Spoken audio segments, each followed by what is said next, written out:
Hello, everyone. I'm Jacqueline Harvey, and you're listening to Health Matters.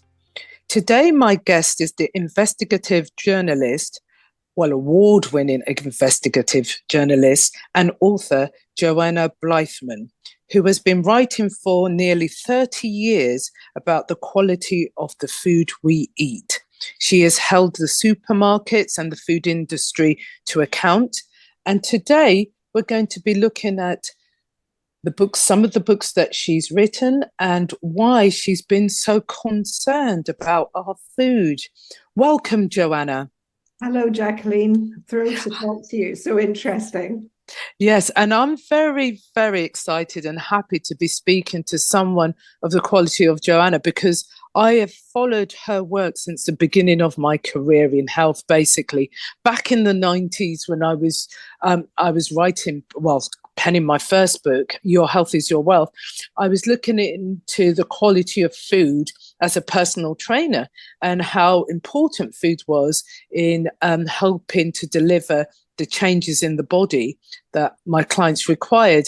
And Joanna, in her first book, brought up some of the issues that I found very pertinent and relevant to my clients and helped me to guide them on what they should eat. So, Joanna, could you tell us a bit about those early days and how you got started and what triggered you to write The Food We Eat in 1998? Well, I was a journalist, a food writer, writing about food in the broadest sense. You know, I was coming in the food appreciation angle. So it was the enjoyment of food, restaurants, cooking, Yes. culture around food, all that sort of thing.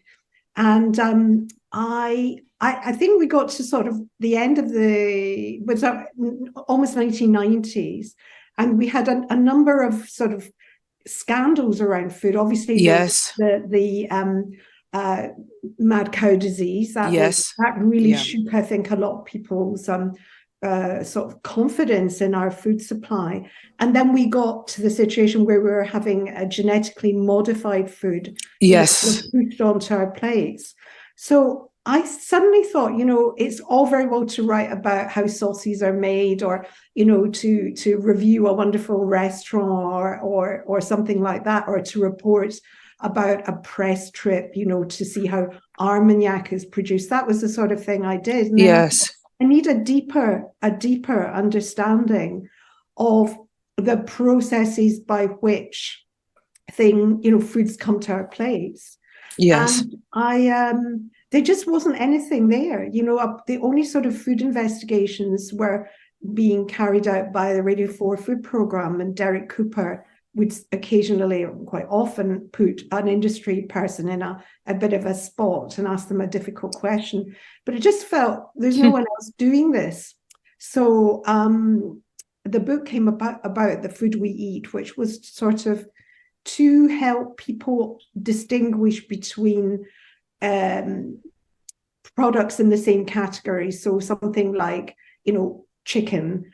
Yes. Rubbish chicken? Is this average okay chicken, or is this good chicken? So that people understood the nuances in the category. Yes, and that's really interesting. You've made quite a few pertinent points there that had a lot of relevance to me back in the 90s.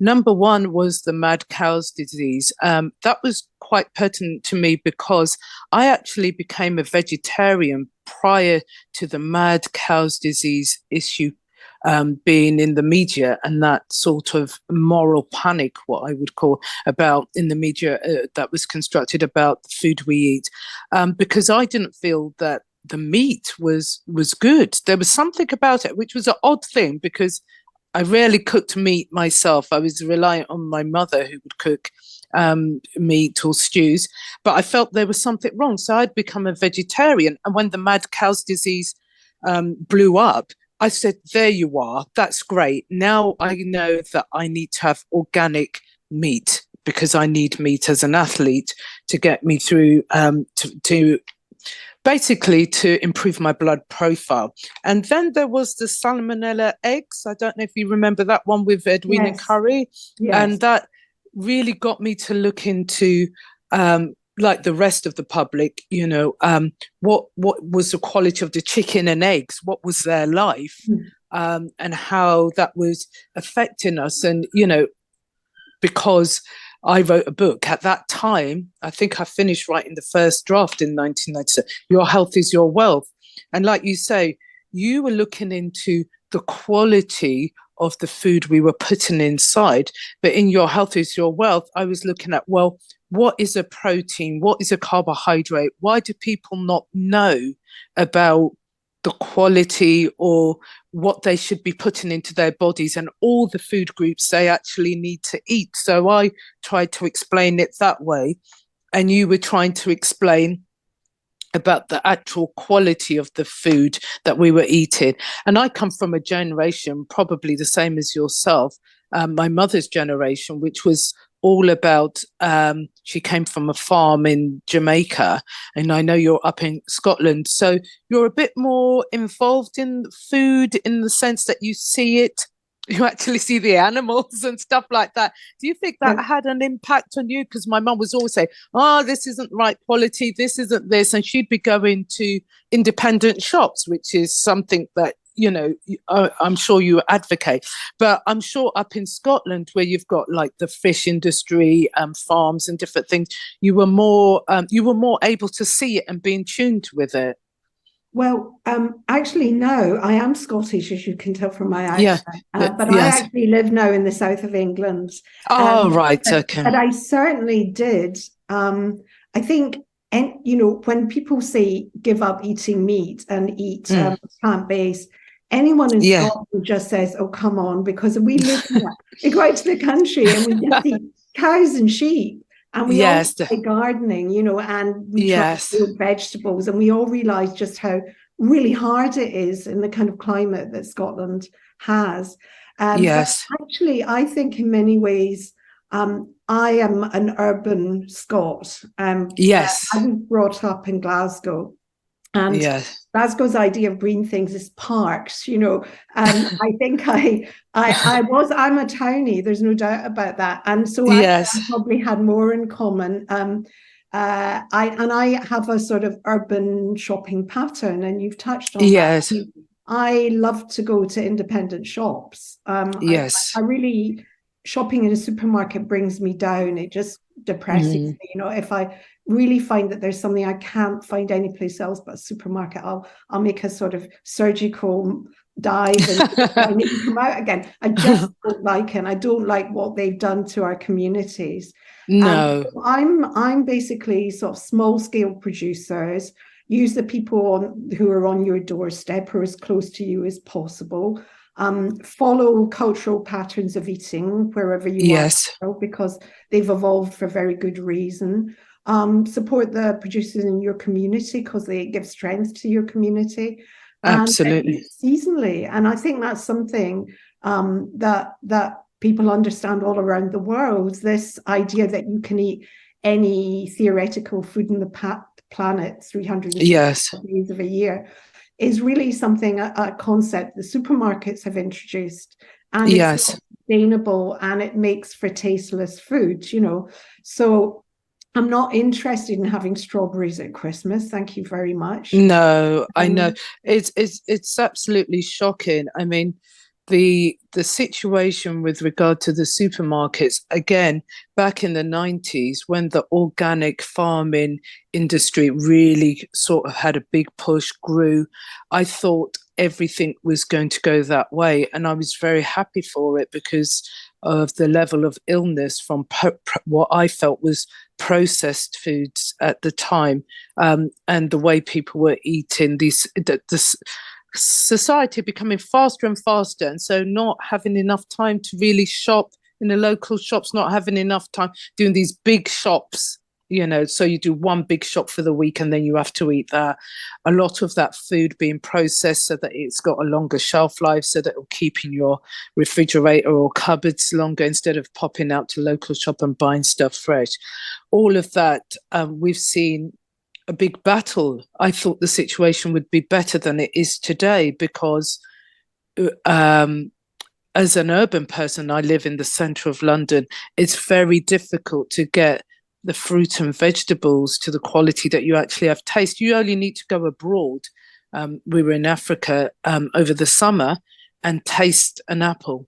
And you're just absolutely, it's mind blowing. It's like, wow, this is what it used to taste like. And it's like, how is that it used to, it's not tasting like that in the UK? Buy the apples, buy the fruit, and you're literally having to leave it for days to ripen or to get any flavour, or add in sugar. This is where the sugar input goes up, just to get a taste, a flavour of what something should be. But with the GM foods, that's been a big issue because there's been a big battle. I mean, once I could get my meat, I was back on meat, and I'm a believer, for those that can digest it, in having animal produce, because that's in my DNA, that's my bloodline, that's what I'm going to do. And I'm not sure what you think about ancestral diets and eating like our forefathers. But for me, especially because of my mother, we used to have quite a bit of organ meat, like oxtail, cow foot, pig's tail. And now I've seen the oxtail is in Waitrose, but we would buy it as a culture. We would have oxtail, mutton, goat meat. We'd have a wide variety. But the British, your average Brit doesn't have access to those foods, and they're the same foods that we would eat. England did used to eat these foods, did they not? Oh, absolutely. I mean, I find it so interesting hearing you speaking about Jamaican food, because I've got Jamaican friends actually, and I've been to Jamaica, and I just remember oxtail stew with butter beans. Oh yes, we cook it here. What's it called? Brown something stew that's always so delicious. And yes, we have brown bean stew. Yeah. We have various stews that are beans with meat and offal and different things. Steak and kidney. My mum's steak and kidney was just so delicious, and I can't replicate that. Unfortunately, I've tried to get my brother to learn how to cook it. It's like, will you cook that for me? But because I love kidneys. But you get to find kidney, it's quite difficult in London. You have to go to, one of the a major, what's called an artisan butcher, to get kidneys and offal and stuff like that. It's ridiculous, isn't it? But I think your point is absolutely right. In the context of Scotland, people ate mutton. Mutton is very popular food. We ate a lot of, jellied head meat.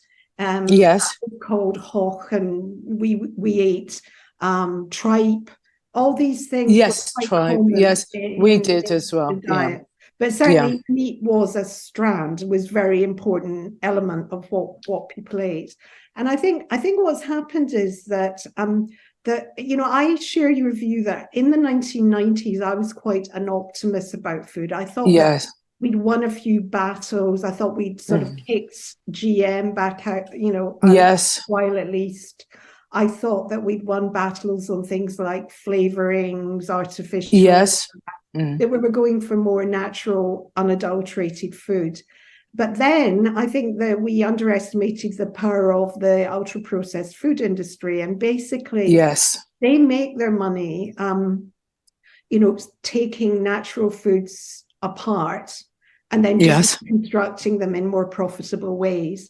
And they've got pretty clever at doing that. So whereas in the 1990s, you could pick up a packet in a supermarket, you could turn over and you could say, E-number this, E-number that. Ingredients that you thought, what the hell is that? I don't want that. Is that my food? That has all stopped because the food industry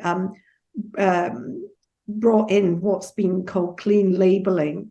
And clean labeling is basically trying to look at how you can reformulate a food with functional ingredients that do the job of the old stuff that no one wants, but just sound better on the label. Wow.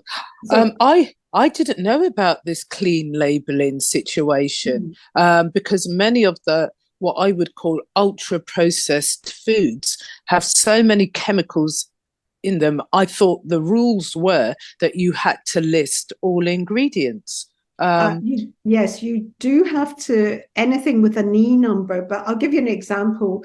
I mean, in the old days, we used to have, I can't remember the E number for it, but it was sunshine yellow. There were a whole range of yellow colorings which had E numbers. And to put that in a child's drink, or, you know, to use it to make a custard look like it's got more eggs in it. You would have had to have an E number on the ingredient listing. But now what you have is clean label coloring. So you have what's something called mixed carotenes. Mixed carotenes sound like they're healthy, something to do with carotene, really, beta carotene. Yes, that's right. It's used as, I mean, they are being used. That's a clean label coloring, so that can go on the label as mixed carotenes, and anyone who reads it will think, well, you know, that sounds quite good. It's something to do with carrots, some positive. Yes, that's right. So they don't pick up that that's basically coloring. Yes. And this has gone right through the food industry. So now you can still, if you look hard enough, you can still come up with labels which, you know, just read like a series of E numbers and techno ingredients that you just don't want to eat. But increasingly, they do sound better, at least superficial. So, you know, preservatives, for example. Yes, that's right. You might see something like rosemary extract, and rosemary extract sounds something like Mediterranean, something delicious. An aromatic garden on a hot sunny day in the south of France. That's a clean label preservative. That's the job it does, and it's a brown liquid that food manufacturers can buy and add to their food. So, you know, they just got more clever. Yes, it's a level of deception. And what I was really surprised about with the ultra processed food was where the concept of vegetarian turned into vegan, which I see more as an ultra processed man-made food system that can only produce dysregulation in the body, because you've got GM and all the issues related to that. And then you've got all the additives and preservatives and everything. And I just felt that the whole vegan industry sort of blew up towards the back end of the 2000s, like 2000, from 2005 and later, up until 2000 and before COVID, it was a massive. And it's grown and grown and grown.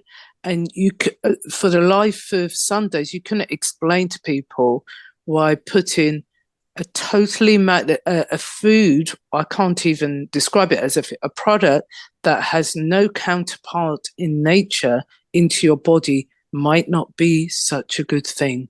Yeah, 100% agree with you there. There was, interestingly, 2 bits of research. I mean, only last week, there's a Professor Godfrey at, I think it's the University of Southampton, and he carried out a study looking at the status of the nutritional status of pregnant women in the UK, and he found out that you know, really a large number of pregnant women don't have adequate nutritional status going into pregnancy. And he made a point, or his researchers made a point, that the push for plant-based and vegan diet was likely to make this very much worse. So you see people who think, oh, you know, it's good for the planet, it's better. Yes. I'm going to like eat this way while I'm pregnant, and I'll maybe bring my baby up on plant-based equivalents. It's actually really dangerous. Yeah, the second interesting piece of research I picked up recently was in the States. There's a researcher called Dr. John Fagan, who works at the Health Research Institute. And what he does, he's a molecular biologist, and he uses a method called mass spectro.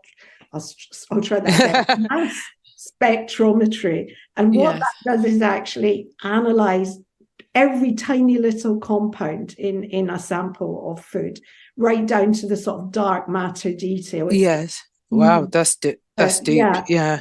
And what he found, he compared an artificial, a sort of synthetic biology, i.e. genetically modified plant milk, Yes. commas, and he compared that with an organic, biodynamic, real milk, and Yes. found it's shockingly different. In the genetically modified milk, he identified 90 compounds that are unknown to science. No one knows anything about them. They haven't a clue what the hell they are. They haven't my goodness. safety. And then he also at the same time looked at the levels of micronutrients that we recognize, vitamins and so on. Yes. For example, that riboflavin, which you'll know, vitamins. Yes, was at a much, much lower level in the genetically modified milk. Now, that comes as no surprise to you or I, but the thing is, we've got a whole industry and acquiescent governments, or some of whom have got very vested interests, and pushing this fake artificial food, ultra-processed food onto our plates. And I think you can never reiterate enough for people to just keep away from this stuff. It's not good for you. Well, being in a city, you get bombarded. We've got millions of coffee shops, etc. And something like milk, a basic nutrient like milk, which in actual fact, to all intents and purposes, is a superfood. The volume of nutrients that whole milk has, it's literally impossible to replace that in the correct balance that will not do harm to the body. So you've got that massive superfood, and then you've got all these what I would call waters, flavored waters, that people are now drinking in their teas and coffees. For what reason? And on the supermarket shelves, apart from commercial interest, they do no justice to the health to public health, basically. And they're degrading the volume of deficiencies and nutrients that people should be having coming from basic foods in their diet. They're getting zero now, or being put in, at the level of the GM milk, which has got substances in it that no one knows what they are. It's just like, do you know that you don't know what you're drinking? And then what you're putting into your body, or how it's the reactions when we have such cancer, such depression, mental health, people going dilally. How do we know it's not the food that we're eating that's making the mental health of the population deteriorate, because they're actually deficient in nutrients? I think there are some studies that are beginning to show that, actually, that connection between food and mental health. But I look at that, and then I might go into a certain branded health food shop, which I would call a sweet shop. The volume of sugar it's selling in every single so-called sort of dried fruit or fruit or vegetable bars. It's just all sugar based, and I feel frustrated for the public that they do not know what they're really buying and what they're putting into themselves. I find it. Sorry, I'm just going to say one thing. You're just triggering so many thoughts in my head as you speak, because I agree with you so much. But I think one of the things that I find encouraging recently is that about even a couple of years ago, we were told, plant-based foods were going to take over. We weren't going to eat meat. Everyone was not going, you weren't going to be having real milk because you'd be drinking Oatly or some similar concoction. And do you know what? It's just not happened. No. Meat sales are up. Yes. The sales of these sort of fake meat companies, their share price just keeps coming. Oh, yes. It's collapsed. Yeah. And you go into a sort of the markdown section of supermarkets, and you guarantee you'll see some sort of vegan fake food. Yes.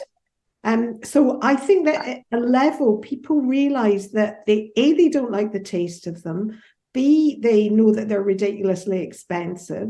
Oh, yes. And then I think there's just been a few things that made people think, I just don't know why I'm having this stuff. I don't like it, and it's not good. So they'll give it a try.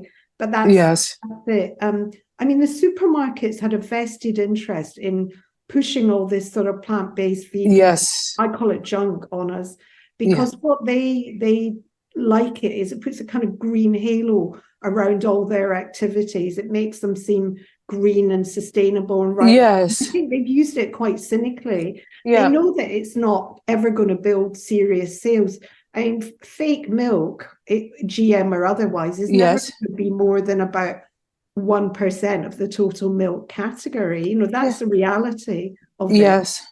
And also for the pregnant women, I saw a report that some women who have had children were trying to give them these plant-based foods, and the children's teeth and everything, it's just been horrendous. The growth, the rickets, and people saying, well, how's rickets coming back? How is it? And it's all because the children are malnourished, and they're not being fed properly. They can't be fed middle-class diets, and they can't be fed, plant-based sustainable diets, because those foods are not what the body requires to be healthy, as far as I can see. And going forward, yes, there's been fantastic response from the general public since 2019, because when COVID came about, lo and behold, people had to go back to the core of what they knew was food and how they were going to feed their families with the loss of wages like we have now, with the cost of living crisis. How do you feed people on all of that stuff? It's so expensive. And it's so, you eat it and you feel nothing at all. It just passes through you. So I think the families have been at the core of just rejecting all that nonsense and just going back to, we need to eat. I can make you potatoes, bolognese, a bit of mince, bit of, tomatoes, season it, and potatoes, and you've got a meal, or spaghetti, you've got a meal on the table. Nobody wants to be involved in all that glamour. It's a luxury, though. I find it all very luxurious to think like that, and to actually buy food like that is a total luxury. It's not the real world for the majority of maybe listeners, and for the way people live their lives. So I think you're right that when we started off with COVID, people were animals, aren't we? And we're biologically programmed to know what's good for us.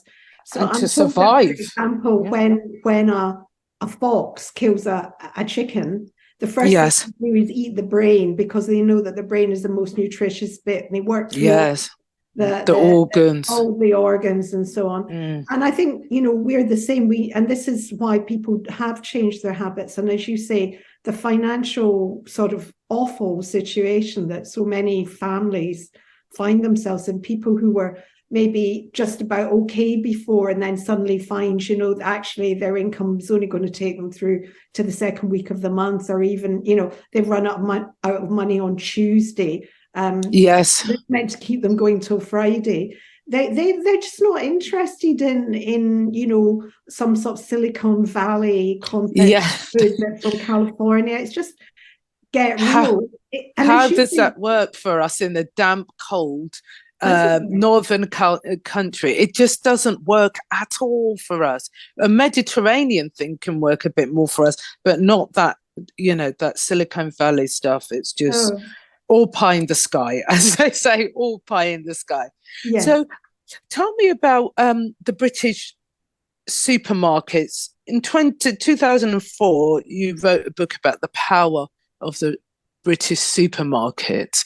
And what's that mainly to do with the power they have to dictate to us about what we actually put in our bodies? Because if they do not provide certain foods, like we were saying, organ meats, which are very cheap as well and affordable, and used to be part of our diets on a weekly basis. I'd know what day my mum was cooking liver. I'd know what day was taking kidney, literally. We can't do that anymore. Is it their power to do with the farmers, dictating to them what they can, what livestock they can produce, what crops they can grow?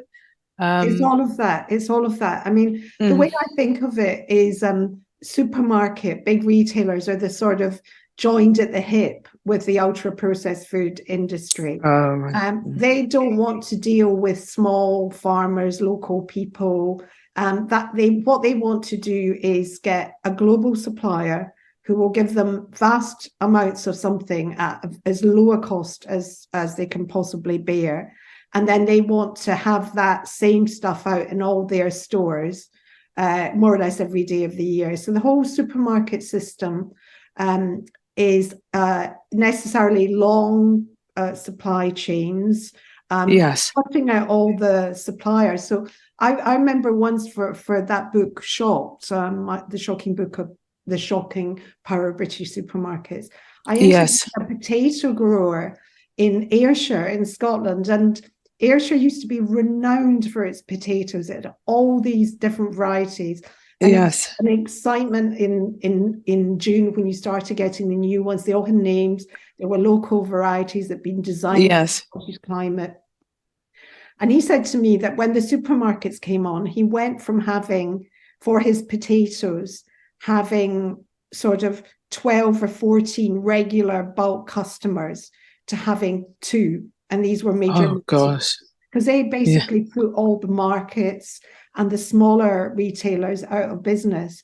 And then when the supermarkets were his only clients, they start dictating, like, we don't want you to grow those varieties, grow this variety, and we'll want it at this price, and it's got to be lower. In the end, he just decided he was going to retire. That was it. He just couldn't work with these people. And I think also the supermarkets, you touched earlier on something where you said people were encouraged to think you haven't got the time to cook. That's not a priority. Yes. It's the supermarkets came up with this term, cash rich, time poor, describing the consumer. And they sort of conned us into almost thinking that believing. If you still cook, then you're sort of like someone who still, makes their own clothes from scratch. Yes, that's right. You're in the dark ages of And so I think they absolutely, that's very true, because that's very true, because I just think of you go into a supermarket and the aisles that are dedicated to already cooked food, cold chilled. That was a massive turnaround. Marks and Spencer's, Waitrose, all the big supermarkets came out with their cooked chilled foods. It takes up aisles and aisles in the supermarket. And that's all for that generation, as you say, cash rich, time poor type of consumer. But we're not all like that. No, and the chilled thing is really, really interesting, because that's an example of supermarkets are very clever. Because back in the day, even the sort of first supermarkets that came to the UK, things like Safeway, they sold Safeway. They sold potatoes. They didn't have so much in the way of processed foods. And what you had was either dry goods, canned goods, fresh goods, or you had frozen. And the frozen category was always a sort of lackluster, horrible, appetizing looking category. What they did is they brought in chilled foods, and chilled foods are just a license to make money. Now, what they are is they sort of purport to be fresh, but they're actually not as fresh as frozen foods, because frozen foods that's are right. kind of frozen when they are fresh, and they retain that. The chilled foods are just a license to print money. So back many years now, there was a product, and if you remember, Sunny D, which was actually orange juice. And at first it was sold on the chiller shelves. And someone looked at it, investigated, and said, hang on a minute, there's absolutely nothing about this that needs to be refrigerated. It's thoroughly fake. It's an product. But they knew by selling it chilled on a gondola end that it would make a lot more money out of it. And I think the whole category of chilled foods, I mean, obviously there are certain things, chilled foods I buy all the time. I buy cream, I buy yogurt. Yes, that's right. Yeah, that's not a problem. But I'm talking about all these sort of there's meals. Meals. Total meals from all different cultures: Indian, Chinese, British foods that have been chilled down, like bits of lamb roasted. There's so many different types of food now in the chilled section when you get to a big supermarket that it's a bit like it's so tempting. They make it look, because it's the packaging and the photograph on the front, and then they've brought out the finest luxury. They use these marketing terms and everything to entice people into believing that they're getting something of very high quality, and and it's cheaper than perhaps a takeaway. They just come in that price point that might be cheaper than a takeaway. So that's very tempted to a lot of people that don't want to cook. And I had many clients that were just living on that. And it's just like, have you seen the additives in that? Have you seen the preservatives? Do you know that you can cook? Which is why I like a certain Mr. Oliver, because he does try to encourage people to cook simple foods quickly. He's had cookbooks out, 15 minutes, recipes, 20 minutes, 30 minutes, all of that, which is helpful. You made a point earlier on, I think, is that you said something like, this food doesn't stay with you. And I think I know what you mean, because my grandmother used to talk about food that keeps you going. Yes, absolutely. Keep you going. And what she was doing is basically talking about satisfying your appetite. Yes, properly. I think the trouble with these, one of the troubles is, I mean, you look at the picture, it looks quite nice, if a bit fake.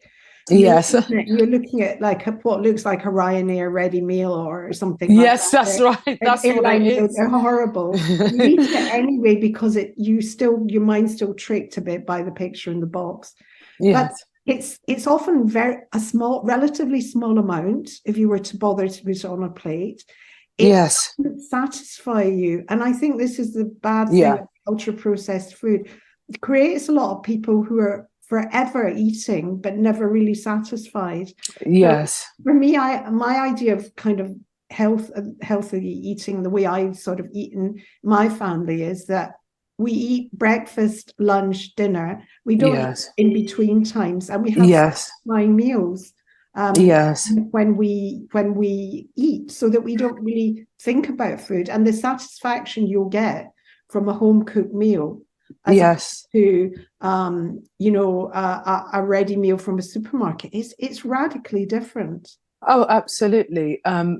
It's not just the portion size, it's the quality of foods that they're producing that just don't seem to satisfy you. And I tend to, coming from a sporty and athletic background, people always think I don't eat, but I actually have to eat a lot of food. And because I'm looking at what the components of food all the time. So I need to have this, I need to have carbohydrate, I need protein, I need vegetables. So that to me constitutes a satisfying meal in one form or another. And I need lots. I eat until I'm full. And then I will look at another time, because but now, even with work, sometimes you go past a lunch or you go past a dinner time, and you've got to have these proper meals in your system, or else you feel very ragged. You feel very unstable. That's the thing. I know my partner, he'll start shouting, I need food, because your body just starts. Yeah, you can get really angry because of the lack of food. You think, well, what's the big deal? But what he's saying is that I want a properly cooked meal. I don't want something that's been mucked about with. I need something fresh and that's, and I'm a great believer in soups in that case. It's just give a soup first of all, make a soup, give that quick, and then get something else on. A soup followed by something savoury. By that point, you actually quite satisfied and to think less about absolutely pudding. Yes, absolutely. That's the way I've always thought about it. Soup, vegetable, protein, vegetable, protein, because actually not a lot of people are eating the right level of carbohydrates. It's something that's not talked about enough, I think. What are the starchy foods that we're eating, and whether they create proper satiety in your body. Like this morning, I've cooked oats because I knew that, there are a lot of things going on today and I need a long driver, but then I'll go on to protein a bit later. But oats is just so fantastic. And many people don't eat toast at all. But it's profile, the nutritional profile of oats is fantastic as a meal, savory or sweet, and you can add stuff to it. So I'm a great believer in what I would call properly cooked meals. You came out in 2012 with the book Food That's Good for Your Health. So I'd like to ask you a bit about the foods that are good for the listeners' healths. What would you say? I'll just about correct you. I didn't write a book called Foods That Are Good for Your Health. That must what be someone eat? else. But what do I eat? Yeah. What do you eat? I eat a relatively low carbohydrate diet because I find for me that that's, if I'm going to put on weight, it's going to be with obviously sugar and carbohydrate. So I tend to eat a lot of I eat a lot of meat, I eat fish, I eat a huge amount of eggs. I mean, in our house, I think we get through easily 2 dozen eggs in a week, and it could often be more than that. Oh, wow. Yeah. So I eat a lot of eggs, a lot of cheese and dairy, yogurt, and then lots of vegetables and a fair amount of fruit. And so breakfast for me this morning was, I had a boiled egg, then I had some lovely organic biodynamic yogurt. I had it with defrosted raspberries, some fresh pear, nuts, and if I was really hungry, I might put on a drizzle of tahini because I'm quite keen on tahini. Yes. They tend to go on everything, and that was my breakfast. And that would take me through till 1 o'clock without really thinking about food. Yes, because it's not good for your body to be demanding food or proper nutrients, especially with the seasons changing when it gets really cold and stuff. It's almost a mark of poverty to be cold and to be hungry. Those two things together are real, for me, when I was growing up, were real kind of markers of poverty. Yeah. And we didn't, I remember some freezing winters. They don't have them very often in the UK, not in down south. Anyway, they don't have them like that anymore. But I remembered if you couldn't put on the heating, that was really bad. And if you couldn't have like hot, good food, that was really bad. But my mum, we always had food, but sometimes the heating would go off because we didn't have central heating like we did now. We had to get paraffin in or something like that. But I would say that eating in seasons is really important. And it's something that came into fashion, has gone out a bit of fashion in the 2000s, but it's coming back, I think, a little bit if the suppliers exist. But without suppliers, everything's been destroyed. With the coming out of the EU, getting foods from places now that are coming from all over the different parts of the world, green beans from Kenya, from Egypt. I saw in the supermarket the other day. I've written in my book, which is out, Body Cycles, at the moment, about recipes that are seasonal and contain seasonal foods, because I've from the 90s, I was a real big believer in this, that we shouldn't be, the highest nutrients will be in the food that's freshest. The food that's freshest is the food that's beside you, that's grown beside you, as close as possible. So this idea of flying it all in is a bit terrible. But what would be the seasonal foods that you would look forward to, if you can think at the top of your head at this time? All year round, we're talking about. Yeah. Well, yes. Kind of, I mean, if we start in the spring, I'm going to get excited in February for some Yorkshire rhubarb. Oh, yes, your rhubarb is really, really nice. Yeah, my partner loves that. Yeah. Definitely. And then rolling onto the spring, then it's going to be wild garlic. Make a nice wild garlic. Going to pick that in parts, and everywhere it just grows like billy-o everywhere you look. Oh, right, yes. I am going to be very excited about asparagus, the first asparagus. Yes, I do. End of April, May. Yes. I then look forward to the sort of beginning of the sort of early summer things, broad beans. Yes.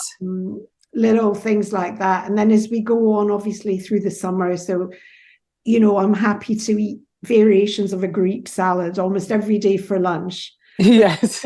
When the leaves start dropping off the tree and there's a nip in the air, I'm like, no, I don't want Greek salads again today. I want soup. So I'm going to go on to minestrone. I'm going to enjoy soups are fantastic. The fresh the squashes that are coming on, roasted squash. I'm really loving the English pears that are, the commonest pears that are beautifully ripe. Yes, yeah. Forward to the we're beginning to get now, or already have, really nice sort of Spanish, Moroccan citrus fruits. Yes, that are coming in. Yeah. Yes, yeah. It's just all sort of excitement about, oh, look what's on sale. But the thing is, if you shop in the supermarket, you just don't see that. It's not obvious what's in season. No, that's right. So what advice would you give to people or to the listeners about where to shop for their foods to get the best of their produce in a city? Because we're just surrounded by there's so few markets actually around here. Well, I'm quite lucky. I'm often in Brixton. I'm sure you'll know. Yeah, Brixton. Yeah. Oh, yes, I go up there. We got there a lot. Yeah. And we have, there's always so you have I use every street market there is, like, for example, up in Leeds, there's a wonderful Leeds Kirkgate market. It's one of the old covered markets, and you have independent people in there, small stalls selling much more local food. I use local shops, I use markets, I'm very keen on everything ethnic, because I often find that the Pakistani grocer or the Turkish grocer has a much better idea about they can look at a mango and see that's a good mango. So I mean, for example, my herbs, I never go near the supermarket because I don't want their herbs are always half dead as far as I can see. I buy them from the local Turkish shop, and I buy massive bunches of dill, coriander, parsley. They're like 120 each, and I can do you get I use those big ethnic herb bunches you can use for soups, for seasoning, for fish, meat, everything. They're very, very useful actually. And they're nuts as well. They sell lots of nuts. Much better for nuts and spices. And I actually chose where I live now. One of the main reasons for living where I do is that there are good independent shops. I've got a fantastic butcher, and he can tell you where everything comes from. Oh, that's fantastic. And it's, mainly from a very short radius around the county. Fantastic greengrocer, still a wonderful traditional greengrocer, and a refill shop, and the refill shop also is a good source of some food things. And I actually find I just don't need to shop in the supermarket, and I really value my relationships with the shopkeepers. I think at some level I'm a sort of shop holder monkey. I like retail. I love that. I love talking to people, that communication. That's right. What's nice. And, when you go in now to the supermarkets, and I never want very much, so I never go to a big checkout. I'm always going through the fast food. It's such a dystopian experience. You can see your face on the till, you're being by a big profile, they're watching you. This machine doesn't take cash. I just can't. You're lucky if anyone ever says hello, goodbye. How today? Well, the sun's shining, nothing like that. And I actually think that food is not just about what you eat, it's about cultural things, it's about patterns, the way they live in our community and work with, live in families together and communicate with people. And I find it so destroying to just go in and, take out my card, put it all on, go out, no contact with anyone. It's not the kind of world that I want to live in. Yes, and that's not what you would want to participate or create again. And I totally agree with everything you've said. I must admit it's difficult in the city to, even with the markets, like popping down to Brixton. And I never understood my mum why she would be going to what's it called? To East London, to West London, to all these different markets. Portobello Road, I grew up, having to put a Goulburn Road, the trolley, and getting all the food from there. But she literally used to travel all over the place for food. And I think that's the one thing that I hold by, is that if you want good food, support the local people that are doing that job, and importing it or having it locally from the farms from in the countryside a bit further away. They've got the right contacts, and set up your own sort of supply chain and build your relationships. Because I think in COVID, we were shown that we could go out and build our own relationships for food and not rely on the supermarkets. We could go out and contact a farm or get a box delivered of whatever you wanted, get your meat delivered from the farm or whatever. Because I like venison, I like game, I like a variety of different meats that I would never see in the supermarket. So yes. I'm one of those people that has to reach out to folk and make those relationships, and I think people would do well to do that. Yeah, I'm really into that. I mean, I think you can certainly do very well just ordering direct from producers. Yes. Filling up your freezer every now and then with all the cash yes. in the supermarket. That's 100% a good way to go. Yeah. So I would like to thank you, Joanna, for being with me today and talking to the listeners about all things food. And you can follow Joanna on Twitter. Books are widely available, or you can follow me on Instagram at Harvey_Jacqueline, or on Twitter or X as it's now called. We're both on X and Twitter at JKH_health. Thank you so much, everyone. You have been listening to Health Matters.